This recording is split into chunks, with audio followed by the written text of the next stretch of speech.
Em nosso estudo de hoje, a lição 40 do livro Rumo Certo tem por título Diante da Terra. Teríamos sido, porventura, situados na gleba do mundo para fugir de colaborar no progresso do mundo, quando o mundo nos provê com todas as possibilidades necessárias ao progresso de nós mesmos?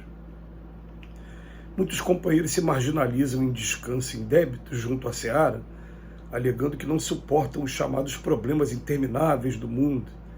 Desejariam a estabilidade e a harmonia por fora, a fim de se mostrarem satisfeitos na terra, quando a harmonia e a estabilidade devem morar por dentro de nós, de modo que nossos encargos à frente do próximo se façam corretamente cumpridos. O mundo em todo tempo é uma casa em reforma, com a lei da mudança ele presidir todos os movimentos através de metamorfoses e dificuldades educativas. O progresso é um caminho que avança, daí o imperativo de contarmos com oposições e obstáculos toda vez que nos engajemos na edificação da felicidade geral. Omissão, no entanto, é parada, significando recuo. Entendamos-nos na posição de obreiros sob a pressão de crises renovadoras. Todos faceamos permanente renovação a cada passo da vida. Nem tudo que tínhamos ontem, por certo, nos quadros exteriores da experiência, continua sendo certo nas horas de hoje. Os ideais e objetivos prosseguem os mesmos, a nos definirem aspiração e trabalho. Entretanto, modificaram-se instrumentos e condições, estruturas e circunstâncias. A Terra, porém, nos pede cooperação no levantamento do bem de todos, e a ordem não é deserção, e sim adaptação. Em suma, estamos chamados à vivência no mundo a fim de compreendermos e melhorarmos a vida em nós, em torno de nós, servindo ao mundo, sem deixarmos de ser nós mesmos e buscando à frente, mas sem perder o passo de nossos contemporâneos, para que não venhamos a correr o risco de seguir para frente demais. Diante da Terra, olha o título da lição de hoje. O que a gente está fazendo nesse mundo? Quando a gente tem essa informação no Livro dos Espíritos de que existe o Criador e nós somos co-criadores, isso não precisaria nem estar escrito no livro. A gente começa a observar o quanto a gente vai transformando o mundo ao nosso redor e o quanto a gente vem evoluindo também com o tempo em matéria de indústrias, em matéria de construções. Basta quem tem a oportunidade de observar o quanto a nossa cidade progrediu nos últimos 30, 40 anos. Alguns dirão que a vida naquela época era muito melhor do que a vida de hoje, porque realmente a proliferação, a reprodução em massa fez com que a nossa densidade demográfica aumentasse consideravelmente. E o número de comunidades aqui, principalmente aqui no estado do Rio de Janeiro, aumentou bastante. E a gente hoje vivencia assim, uma violência urbana decorrente de falta de estrutura para atendimento a todas essas pessoas, em matéria de emprego, em matéria de educação.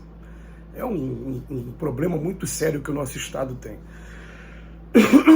Mas todos nós estamos aqui nesse mundo chamados a construirmos um mundo melhor. E a gente começa a descobrir que a gente está deixando o mundo melhor para quem? Para os nossos filhos. Tá.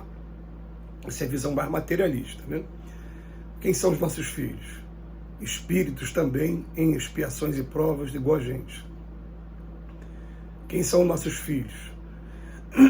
Vão dar continuidade e vão permitir com que daqui a pouco a gente possa estar também, se for necessário e preciso, para o nosso progresso, estar reencarnando aqui mesmo. A gente começa a pensar também numa coisa. Se eu estou destruindo o meu planeta, a lei de causa e efeito naturalmente vai fazer com que, em primeiro lugar, eu sinta as consequências dessa destruição e, em segundo lugar, eu seja convidado daqui a pouco a retornar para reconstruir agora, para consertar o mal que foi feito antes. Isso desde as coisas mais simples. A gente está vivendo um momento agora em que a temperatura está muito alta. A gente está começando a experimentar uma mudança e até uma realidade que não é normal aqui pra gente. Eu me lembro até quando criança, as pessoas falavam muito em Rio 40 graus, mas Rio com sensação térmica de 60, 70 graus, eu não me lembro. E tem uma série de teorias falando da camada de ozônio sendo destruída, falando do desmatamento, o que o desmatamento está provocando em matéria climática. E a gente vai ficar observando esses comentários e falando, não, aonde eu entro? Eu entro quando eu consigo cuidar do meu lixo, quando eu consigo cuidar da minha cidade. E não adianta depois eu reclamar porque teve uma enchente, porque não teve escoamento da água, quando eu jogo lixo no rio, ou quando eu aproveito as tampas de esgoto que tem no meio da cidade e varro o lixo ali para dentro. Eu estou entupindo aquilo ali e estou preparando um cenário daqui a pouco justamente de desastre, de tragédia ambiental por conta da falta de cuidado que a gente está tendo com o mundo. E o mundo, ele sabe se regenerar o tempo todo, ele se regenera o tempo todo. É só a gente lembrar que quando a gente estava num período de pandemia, na Baía da Guanabara começaram a aparecer peixes de novo. E as pessoas admiravam aquilo. Mas foi preciso o homem ficar um período muito curto, sem despejar óleo, sem despejar detritos na Baía da Guanabara. A gente começou a observar a natureza agindo. A natureza, ela consegue se recuperar muito rápido, mas muito rápido mesmo. Tem gente que vai falar, não, tem árvores que são seculares, difícil replantar. Uma vez a gente ouviu de um cientista, ele fala, não, olha, a Amazônia é coração do mundo. Olha, na verdade a Amazônia não é coração do mundo, não. O mundo é 3/4 de água, você está querendo dizer que aquele pedacinho ali é coração do mundo? Nos Estados Unidos da América, por exemplo, e em países como Europa, como Inglaterra e França, na Europa, eles chamam aqui de The Rainforest, a floresta da chuva. E cientificamente se garante que se alguém desmatar aquilo tudo agora, em pouco tempo, no espaço de 20 anos, vai estar tudo de volta, porque ali existe a floresta, porque a chuva está caindo ali o tempo todo e está promovendo aquele ambiente. A menos que com essa mudança de eixo da Terra, a gente de repente não veja mais a chuva naquele local, seja deslocado, como realmente andou acontecendo com o rio Amazônia, que está seco recentemente. Mas a gente já começa a perceber o seguinte, a gente começa a colocar a mão na cabeça e falar assim, o que eu tenho feito para ajudar o meu planeta? O Emmanuel usa uma frase aqui, que é a frase principal para a gente, quando ele fala assim,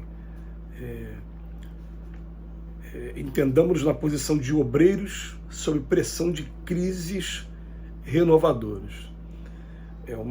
A Terra pede cooperação no levantamento do bem de todos, e a ordem não é deserção, e sim adaptação. Em suma, estamos chamados à vivência no mundo a fim de compreendermos e melhorarmos a vida em nós e em torno de nós, servindo ao mundo. E a gente começa a observar o que a gente tem feito com relação a isso. Tem muitas pessoas investindo em energia solar, uma energia mais natural. Tem muita gente já pensando nas formas de tratamento de água e começando a preparar seus próprios reservatórios. Tem muita gente já começando a utilizar o próprio esgoto como fonte de produção de gás, até para abastecer as próprias casas. A gente está tendo essa preocupação ambiental muito tímida em alguns lugares, é claro, mas ela está acontecendo de uma maneira que, se a gente parar para observar na história da humanidade, ela nunca tinha acontecido ainda, e a gente vai cada vez mais ter essa preocupação com o meio ambiente daqui para frente. A gente só pede que a gente possa estar pensando o tempo todo aonde a gente pode estar descumprindo e atrapalhando esse processo com o nosso lixo e com as nossas reciclagens. Mas que Jesus nos abençoe hoje e sempre.